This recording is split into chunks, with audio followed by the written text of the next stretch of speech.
All right, everybody. Welcome to another episode of Psycho's Platters, always powered by coffee each and every time. So, you may be asking, what is the mighty Psycho doing today? Well, before we get into that, ladies and gentlemen, this is going to be a new episode of Jukebox from Hell. Yes, the future award-winning, good reviewing, stuff like that. But I behoove you, if you have not had a chance, to go off and see the last episode, which would be episode 21 on your scorecard, which is your season 3 premiere, to check out the mystery artist review episode. I'm not going to tell you what it is, but go back and take a look at that one. But for today, all right, we're going to go back to February 1971, and we're going to review the Cowsills' last studio album until 1997 on my side.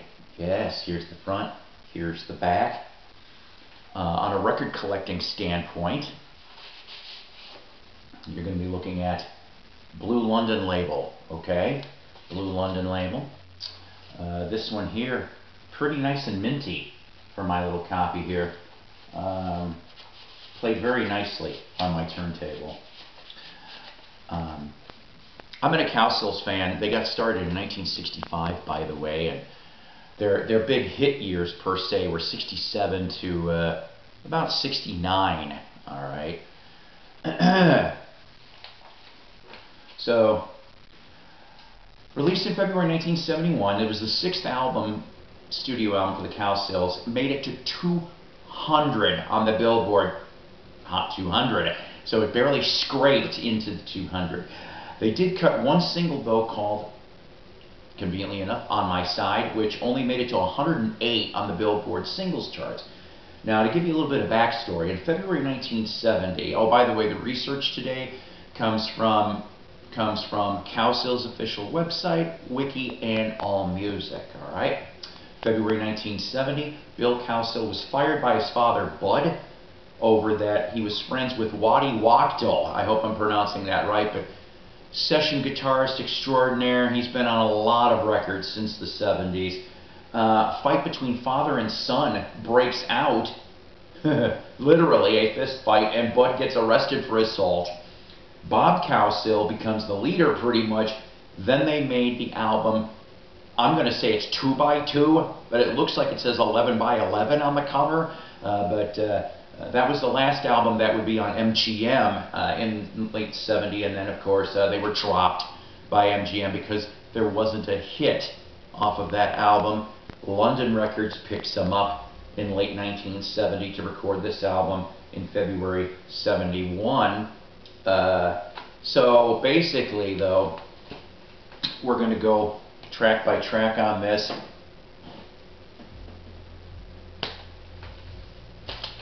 So, track 1. So, On My Side, the title track, I love the start of this. It has a slight country rock feel to it too, and great stuff here. We get to track 2, Once There Was a Time. Really cool tune. Kind of has a Crosby, Stills, Nash vibe to it. You're going to find out a lot of similarities here in this album to that kind of stuff I've just described. Track 3, If You Can't Have It, Knock It. This one, country rock with a slight Flying Burrito feel, and once again those CSN harmonies. Track 4, Contact May. Well, 4th track in, and I'm seeing where this is going. I wrote all this. I do really like the direction this album is going. Harmonies are really nice here. Track 5, Can You Love? Question mark. Another beautiful song with lovely harmonies. Track 6, The Mystery of Life. Beautiful ethereal song asking about the mystery of life, and do you know the answer? Track 7, Heather Says. I don't know, but the Heather sounds like a douche in this song. Or in this case, a 2023 spoiled brat who thinks they're entitled. Almost like that character in Willy Wonka. What was that? Veruca Salt. Almost sounds like one of those kind of people. Track 8. The flip side to On My Side, There Is a Child. A nice, bare, stripped down acoustic performance here. And I got to admit, I do love the mono 45 version of it as well, which is included in bonus tracks when they released it on CD in the O's. Track 9, Dover Mine, a nice banjo-laden mid-tempo piece here. Track 10, Cheating on Me, cut in the Hank Williams / George Jones bent. Love the harmonies and the lap steel here. Track 11, Down on the Farm. I cracked up through this. You're going to have to hear it to believe it. I'll post an audio bonus Down on the Farm indeed. Like I said, I'll post that in my description so you can hear that yourself, and I suggest you do. Good old rock and roll song is how we close it out with track 12. I'm really digging this. This is a cross between Jerry Lee Lewis and CCR at times, but still sounds like something you could hear on the radio in the late 50s. That's right. And that is what you've got for On My Side. Now, for the afterwards in this piece, in 1972, Barbara, Paul, and Susan Cowsills leave. Bill returns. There's 2 singles on London in late 1971, You in My Mind, and in February 72, Covered Wagon, both on London Records. Neither chart. And I'll tell you, I know this is being musical armchair quarterback here.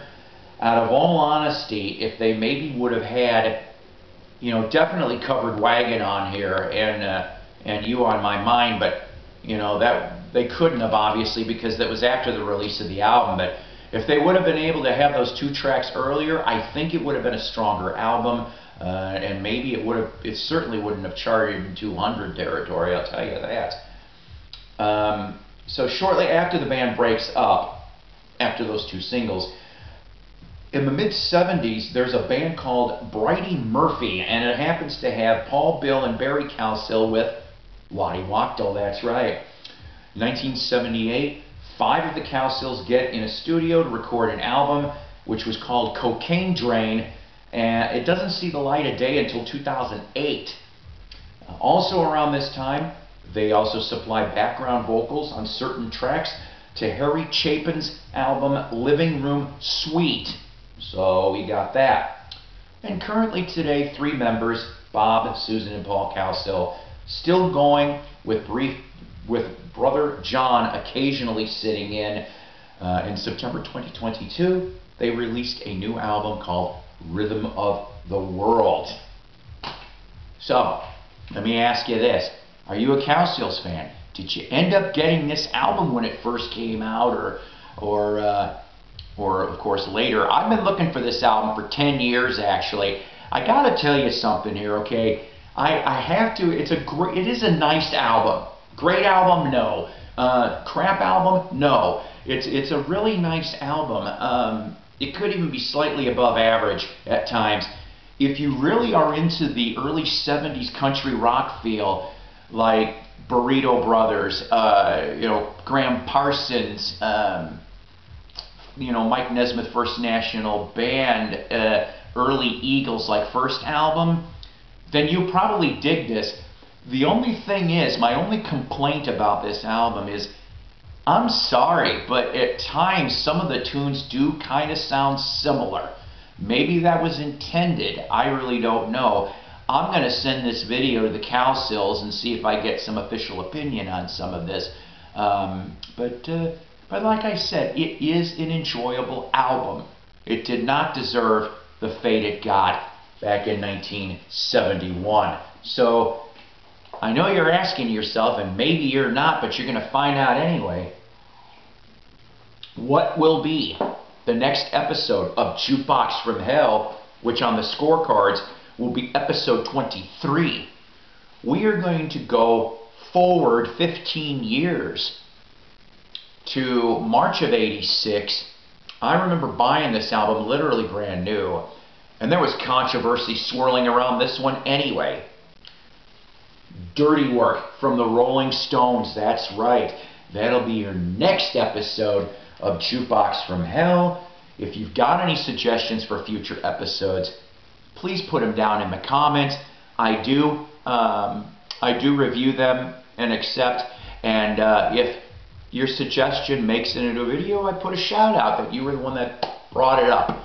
So I love doing these videos. I want, we're going into November. It's November 1st now. I want everybody to have a great holiday season. That's where we're in now. So from me, the Mighty Psycho, to you, always powered by coffee each and every time. Guys, take care, and I'll see you next time. Thank you.